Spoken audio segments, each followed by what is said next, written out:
Thank you very much. Ladies and gentlemen, before we come to the conclusion, are there any questions? Does anyone have any questions? I suppose we can take two. Two quick questions. The jeep wheels in the water. December 1957, there were severe floods in the eastern province, and well, I just added that this jeep. I added that mainly to show the fury of the floods. I thought I skipped over that because I thought I would be running out of time. So I thought there were more important things to talk about, and I skipped over that. But yeah, this jeep was washed off. This was near Kondawatan tank. It was washed off by the floods. If I can be permitted 3 minutes, yeah, I'd like to say something about the flood. It was very interesting. There were terrible floods in Galloya, and lots of people, the jungles were flooded. Okay? And so lots of people were stranded in the jungles. So the US Navy sent a unit from the 7th Fleet, then the Forest Department, Wildlife Department, Sri Lankan Navy, all sent rescue boats. And the Galloya board gave us 2 rescue boats, and we also went out rescuing people. We could actually take the boats right into the forest because the water level was so high. And we found people hanging onto trees. You know, they had climbed up trees to escape the floods. And that was a serious problem. Fortunately, in the boat in which I was, there was a Dr. Frank Fernando, who was a famous angler and all, and his assistant. Because you couldn't just pull these people off the trees. You see, they had hung onto the trees and hugged them for dear life. And when you tried to move their hands or their legs, they suffered terrible pain. They screamed. You know, then Dr. Frank Fernando said, look, boys, let me do this. And, well, he was able. It was because of him that we were able to save so many people without causing them further injury. And the interesting thing, maybe somebody can give me an explanation. I don't have an explanation for this. Thousands of wild boar were drowned. Now, as far as I know, not a single elephants had no problem, buffalo had no problem, not a single spotted deer, not a single leopard, not a single bear, or anything was affected. But it was only the wild boar. Now, why, I don't know. Maybe somebody would be able to suggest something. And of course, Sri Lankans being enterprising people, some guys got hold of a lorry, went and collected drowned wild boar, and they were selling them very cheap in the Ampare town center until the police came and sent them packing and took confiscated the wild boar, which were probably dumped somewhere. So, yeah, so those were supposed to be the worst floods. The main fear at that time was that the Galloya Dam would burst. It didn't. It was built to withstand that, but there were fears. Yeah. Invite Rukshan Jayawardena, who will just make the final comments and going to add to the stories, I guess. Rex, I just want to add something to what you said about the leopard in Ampare, that the torchlight was full on its face and it would have had difficulty seeing you all. In fact, it takes a leopard a very short time to adjust to the brightest light and to be able to see past it. Because my own experience that in the headlights of the vehicle one morning, there were 2 leopards who were on the road, and it was just pre-dawn, and I couldn't see very well. So suddenly I realized as I set off from this bungalow, the leopards were on the road, just 300 meters away. So I just put the lights on, and one jumped off the road and disappeared. That was a female. The male stood his ground, so I switched the lights off again, and then I realized that he would quietly walk away. I could see enough to see that he would walk away with the lights off, so I put the lights on again, and he stared.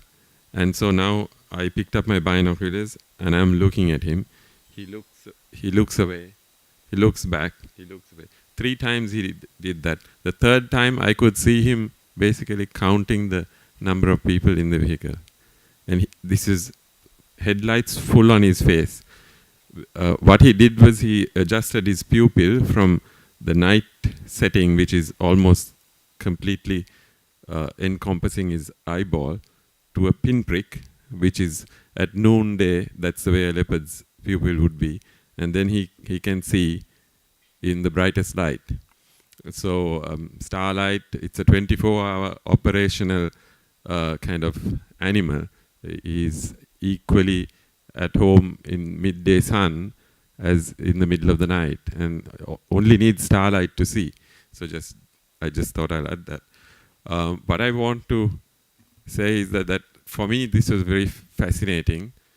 Thank you very much for covering a great range of natural history and your interest and passion.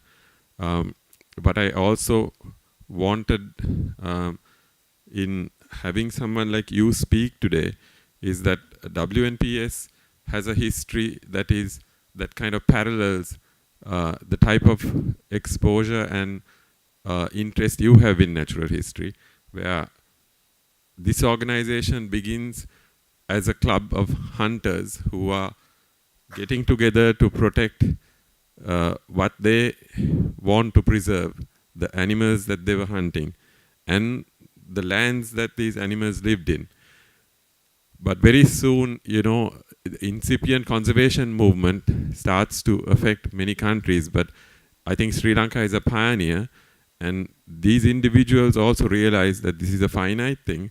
Forests are going, development is coming, and in Sri Lanka, Galloe project that you grew up in and around is one of the pioneering development projects.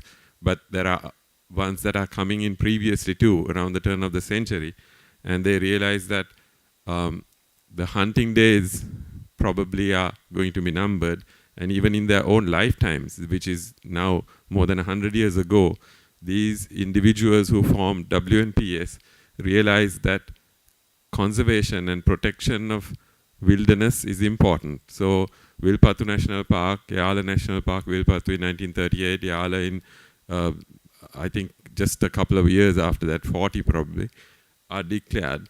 But even before they are declared national parks, they are sanctuaries. They have open and closed areas, shooting boxes. I don't even know that some of the terminology. I think intermediate zones where you could hunt and areas that you could not hunt. But if not for pioneering hunters and their interest and their awareness and the growth of their awareness and the evolution of their thought process, we wouldn't have very much today at all.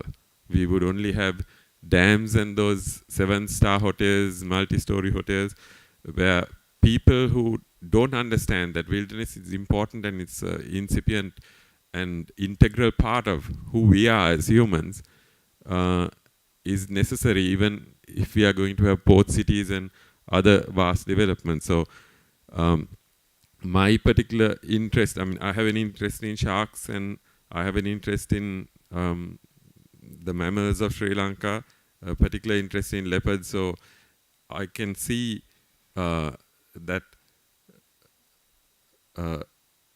how your interest grew because you grew up in an environment that nurtured your interest, and you had pioneers before you, people who were mentors, and you acknowledge them.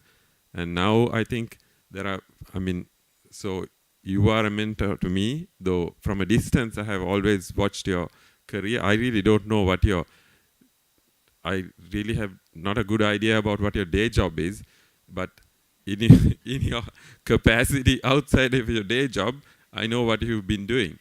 So long life to you. That's great. But I'm sure you did something at some point which is outside of all these things you covered. So the WNPS thanks you for coming today. And I'm grateful that you made the time to come and speak to us. And I invite you to come again. And we have a small token of appreciation. Thank you.